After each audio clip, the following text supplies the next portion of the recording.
She said, "My family still thinks my ex was better than you in every way." I smiled. Good to know. I didn't argue.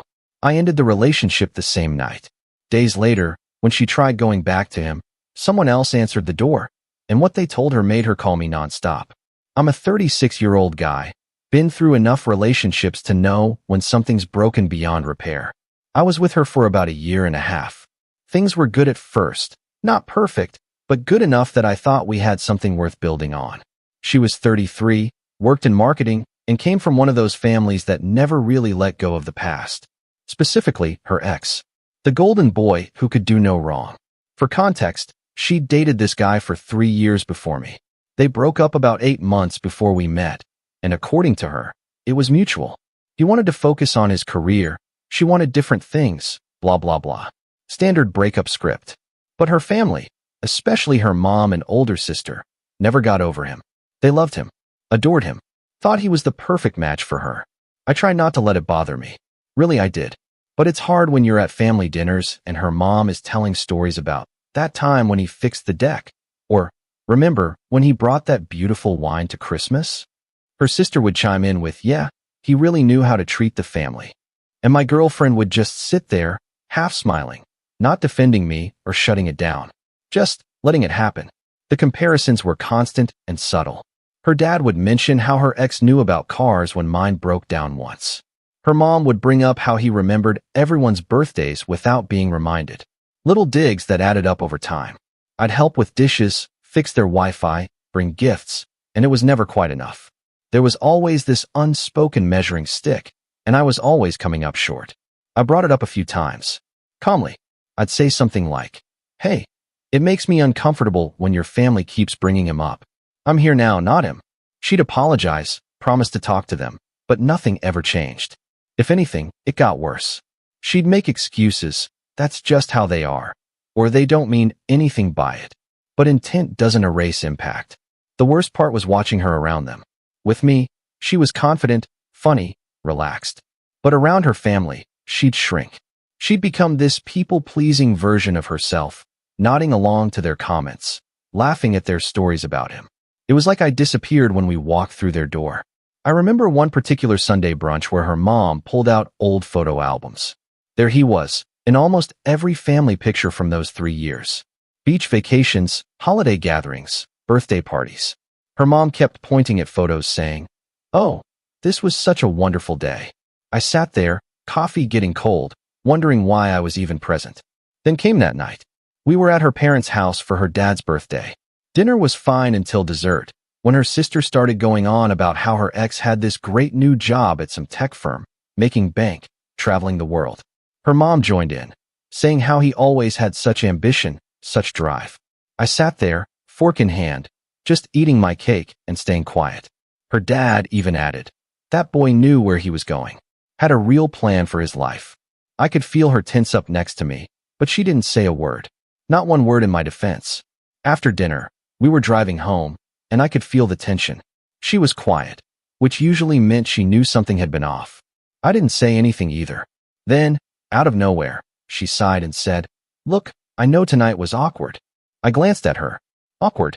That's one word for it. She hesitated, then said, "My family still thinks my ex was better than you in every way." I actually laughed. Not a bitter laugh, just disbelief. I pulled up to a red light, looked at her, and said, "Good to know." She blinked. "What? Good to know," I repeated. "Thanks for being honest." She started backtracking immediately. "I didn't mean it like that. I just mean they have this image of him, and they're stuck on it. It doesn't mean I think that." "But you let them think it," I said. "For a year and a half, you've let them compare me to him, and you've never once told them to stop. So either you agree with them, or you don't respect me enough to stand up for me. Either way, I'm done." She looked genuinely shocked. "You're being ridiculous. Every family has opinions." "Opinions are fine," I said. "Disrespect isn't. And you enabling it? That's worse." I didn't argue. I didn't raise my voice. I just drove the rest of the way to her apartment in silence. When I parked, I turned to her and said, "I think we're done." She stared at me. "What? Over this?" "You're overreacting." "I'm not overreacting," I said. "I'm just not interested in being someone's consolation prize. If your family thinks he's better, and you're not willing to shut that down after a year and a half, then we don't have the same idea of what a relationship should be. She tried to argue, said I was being dramatic, that she loved me, that her family didn't matter. But I was already checked out. I told her I needed someone who'd choose me, not someone who'd let me be the backup option while everyone pined for the guy who left. I grabbed my gym bag from the back seat, told her to take care of herself, and left. That was on a Saturday night.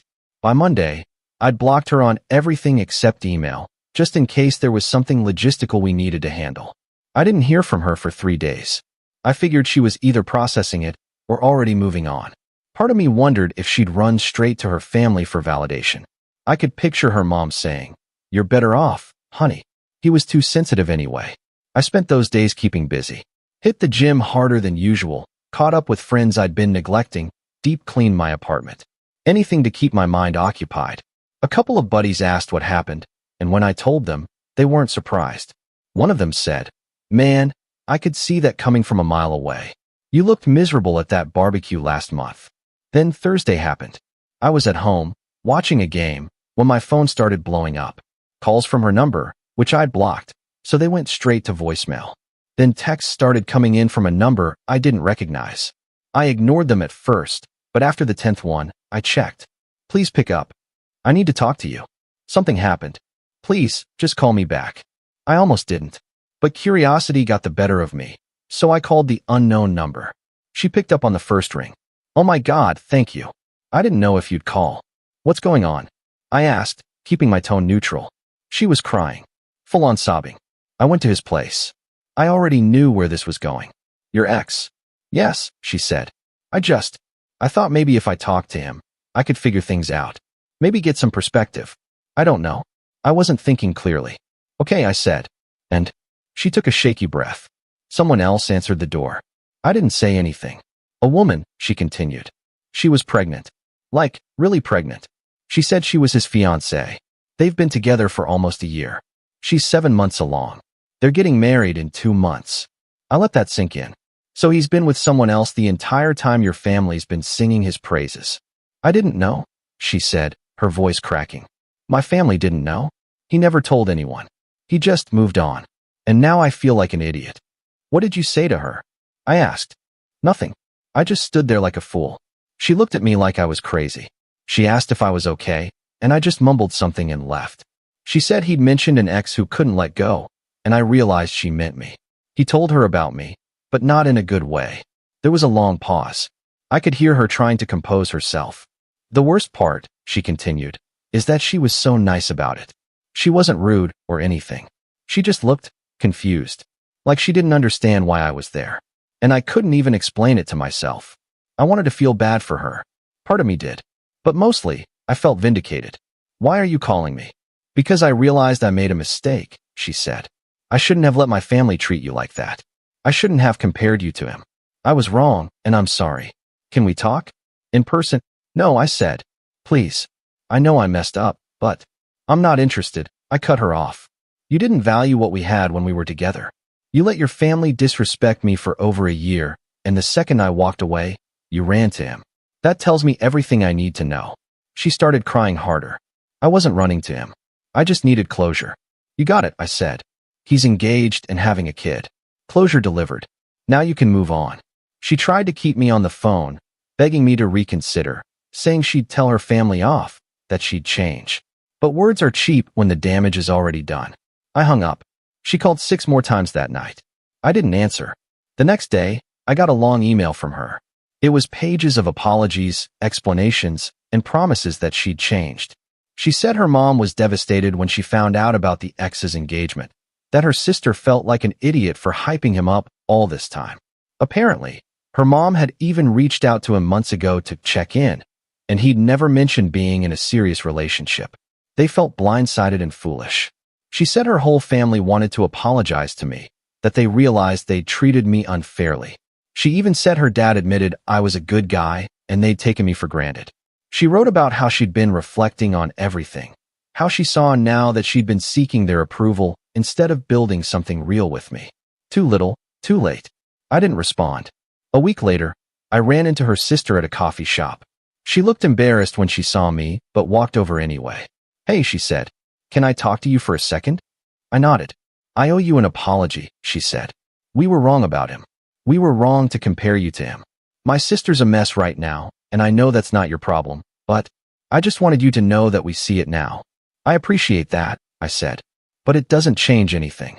She nodded. I figured. But I had to try. For what it's worth, you handled everything with more class than we deserved. She paused, then added, she's been calling him repeatedly. He blocked her. His fiancée apparently asked him to cut all contact with exes. Can't say I blame her. 2 weeks after that, I heard through a mutual friend that she'd tried reaching out to her ex one more time, asking why he never told anyone about his new life. He apparently told her that they'd been broken up for nearly 2 years, and he didn't know her updates on his personal life. Fair enough. He also mentioned that her family's constant contact over the years had been uncomfortable, and he was glad to finally have a clean break. Her mom also tried adding me on social media, which I found both weird and pathetic. I declined.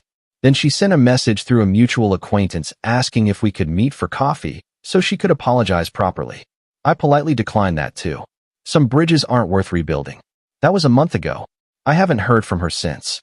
From what I've gathered through mutual friends, she's still single, still trying to process everything. Her family's apparently been walking on eggshells around her, which is ironic considering they created the whole mess. She's been in therapy, which is probably a good thing. Maybe she'll learn to set boundaries with them. Maybe she'll figure out who she is outside of their expectations. As for me, I'm good. Better than good, actually. I started seeing someone new a few weeks ago. Nothing serious yet, but she's kind, she's straightforward, and her family doesn't worship her ex like a saint. When I met her parents last weekend, they asked about my hobbies, my opinions, treated me like an actual person. It was refreshing. Her dad and I spent an hour talking about hiking trails, and her mom asked genuine questions about my life. No comparisons. No measuring sticks. Just normal, respectful conversation. I don't regret walking away. If anything, I regret not doing it sooner. Some people need to lose something before they realize what it was worth. That's not my problem to fix. I spent a year and a half being the runner-up in someone else's story. Never again.